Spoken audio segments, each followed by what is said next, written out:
Assalamualaikum warahmatullahi wabarakatuh. Kami dari kelompok 1 yang beranggotakan Salma Naila Firdausi, Sulistianik Matul Fadilah, Reni Nur Afifah, Solikatun, Cindi Ananda Putri, Jafatul Kapsa, Naimatul Ifada, Zenia Filemusti ingin mempresentasikan perlawanan Goa. Sultan Hasanuddin berada di puncak kejayaan. Kerajaan Makassar mencapai puncak kejayaan pada masa pemerintahan Sultan Hasanuddin antara tahun 1654 sampai 1669. Kejayaan Goa Talo masa Islam terjadi pada era Sultan Hasanuddin atau biasa disebut ayam jantan dari timur.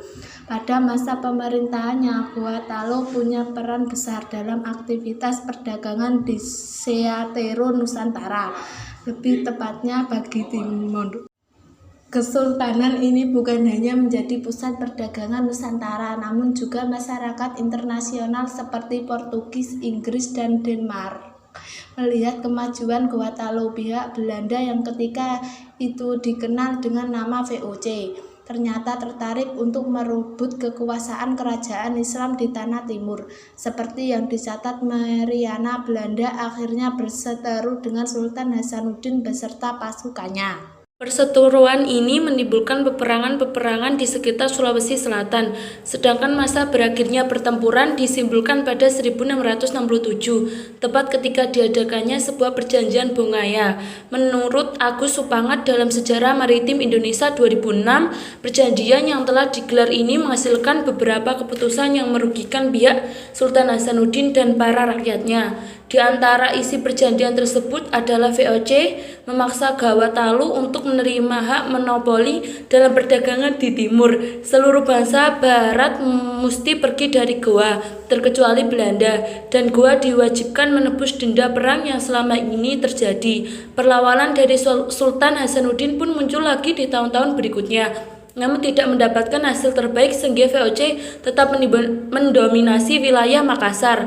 Cikal bakal runtuhnya Goa Talo diklaim karena adanya perjanjian tersebut, terlebih lagi ketika Sultan Hasanuddin selaku kepalanya meninggal dunia pada 12 Juni 1670. Perlawanan rakyat Makassar terhadap Belanda. VOC, tuntutan VOC terhadap Makassar tentang oleh Sultan Hasanuddin dalam bentuk perlawanan dan penolakan semua bentuk isi tuntunan yang diadukan oleh VOC. Pertempuran pertama terjadi pada tahun 1633 dan pertempuran kedua terjadi pada tahun 1654. Dua kali upaya VOC tersebut mengalami kegagalan karena pelaut Makassar memberikan perlawanan sengit terhadap Kampingi. Pertempuran ketiga terjadi tahun 1666 sampai 1667 dalam bentuk perang besar. Peperangan berlangsung seru dan cukup lama, tetapi pada saat itu kota Makassar masih dapat dipertahankan oleh Sultan Hasanuddin. Perlawanan rakyat Makassar akhirnya mengalami kegagalan. Salah satu faktor penyebab kegagalan rakyat Makassar adalah keberhasilan politik adu domba Belanda terhadap Sultan Hasanuddin dengan Aru Palaka.